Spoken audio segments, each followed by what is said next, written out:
Virginia Code sets the guidelines for preparation of a budget. It sets the fiscal year for localities, which our year runs July through June. It sets the deadline for presentation of the budget to the Board of Supervisors. We have to present it to the Board of Supervisors before April 1. It sets the public hearing notice requirements. You have to advertise 70 days before the public hearing, and that depends on if you have a reassessment year or not. It sets the minimal period before the budget approval, and it also sets the deadline for state agencies to provide info to the localities after General Assembly ends, and that's like a 10-day window. Our budget schedule, department requests the county administrator, this is county side, are the first 2 weeks of February. The departments themselves start working on the budget in January, and the schools also would be working on their budget in the month of January.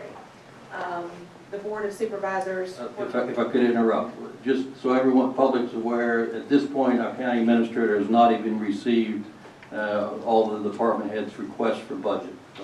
So this is very early in the process.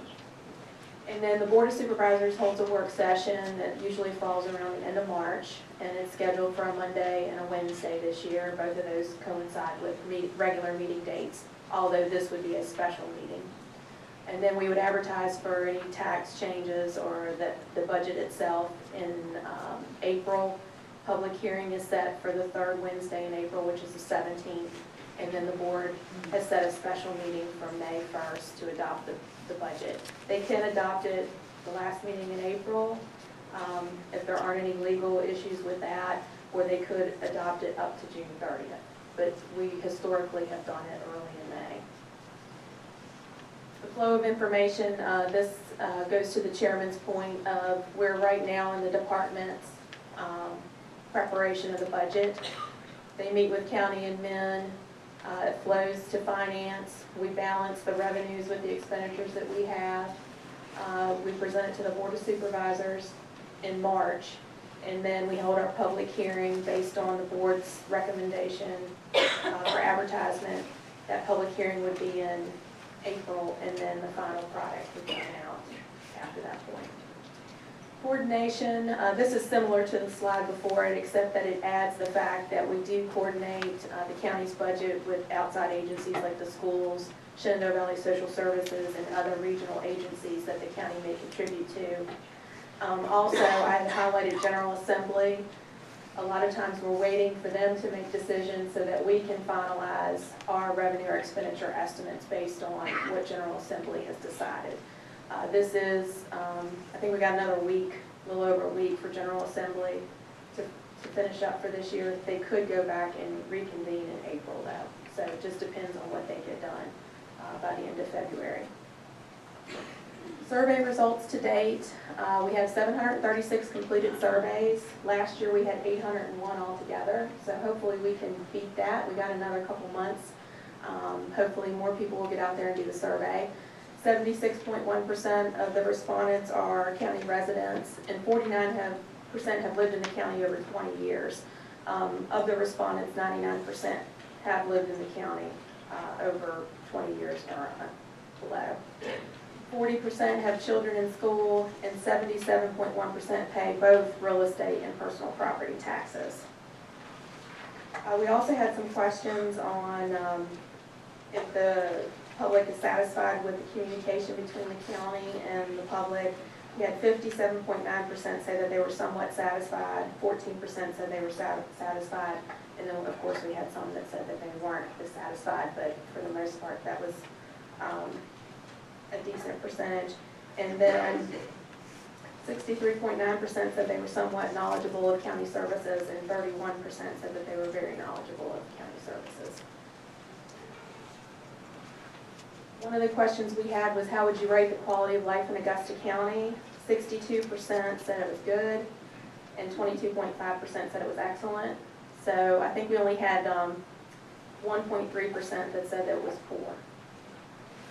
Highest priority rankings, we have a schedule in there where you can rank all of these different departments or services, 1 through 10, 10 being the best. And it's very hard to present that information because if you put it in a graph, it's like everything stacks on top of itself. So what I did here is I I keyed the ones that said that they were the most important. So for education, it came out as most important, and that was 84.3%. Fire services at 57.4%. Rescue was a dead tie for that. And then the sheriff's office at 51.2%. So just like in prior years, our priority rankings are coming out that education and public safety are the two most important things that the respondents consider in Augusta County. One of the questions we had was dealing with economic development and what type of jobs would people like to bring into the county, and this actually came out somewhat even. The technology-based and professional services came in at 69 and 67%, and the manufacturing and ag at 59 and 52, but overall, based on respondents, it's somewhat even. The schools priority ranking, it's my understanding the school board did a survey earlier, and we took some of their items and put it again into our survey so that they could be ranked. Employee compensation and improving teacher, the teacher ratios, teacher classroom ratios were the two most important things, followed by the technology upgrades. This question dealt with since there's a shortfall in the 2014 budget, how would you consider filling that gap? We had 68%, or 39%, excuse me, say to fund it with 100% new revenues.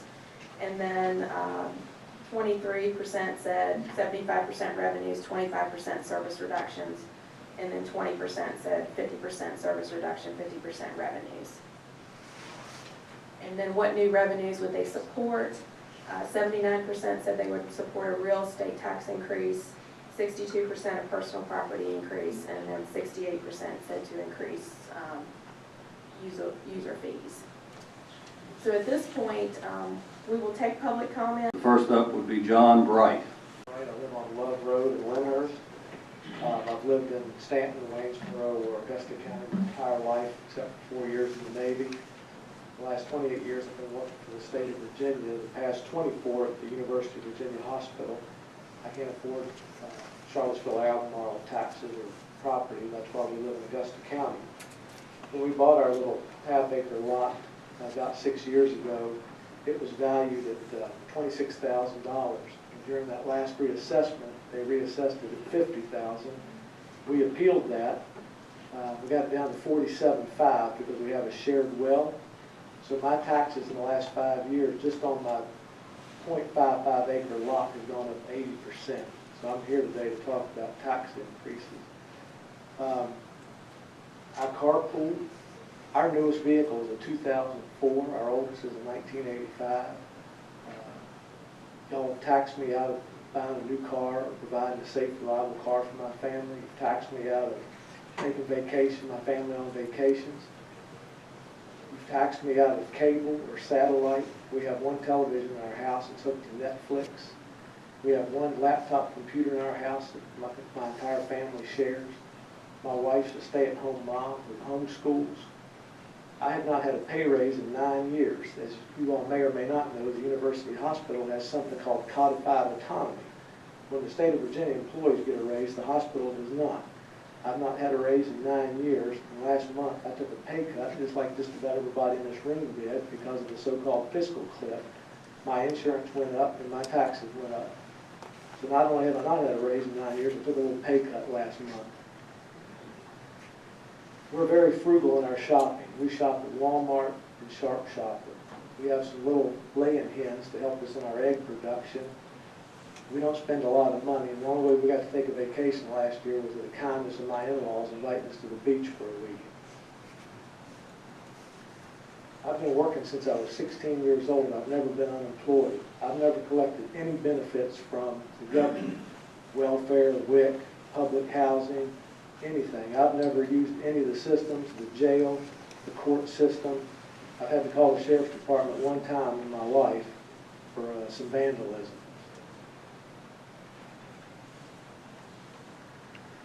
I think what we need to look at in your budget is increasing industry and business and get some of this tax burden off of the middle class and lower middle class families. And I understand there's going to be a lot of people here tonight probably talking about the schools and the teachers and their salaries and such.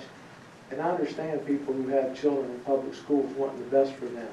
But you know what? If they have two working parents at home, one of them can stop working and volunteer at the school, and that would help the staff.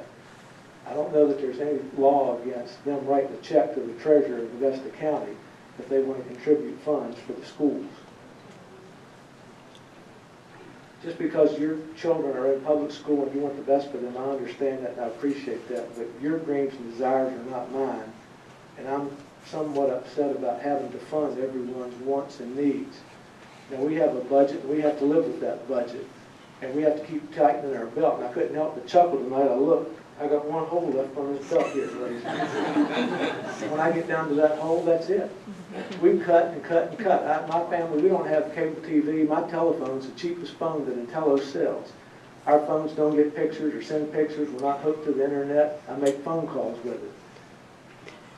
The only thing different between me and somebody down there in public housing living off the government is my house might be a tad bit better, and that's it. They got better phones, they got better clothes, and they're eating better food than me. And I've been working my whole life. You all sitting right here, and your cohorts down in Richmond, and up in Washington, D.C., have dug so far deep down in my pockets taxing me, the only thing left, if you raise my taxes, is for my food budget and our medical and dental budgets to be cut. That's it. We don't have any more. We've given all we can give. And it was somewhat disheartening to look up when that young lady was showing that slide presentation and to see it already said, advertise the tax increase. It didn't say advertise a possible tax increase or a tax decrease. Ladies and gentlemen, I looked up there and I about cried. It said advertise the tax increase. I appreciate y'all allowing me to speak tonight. Thank you very much.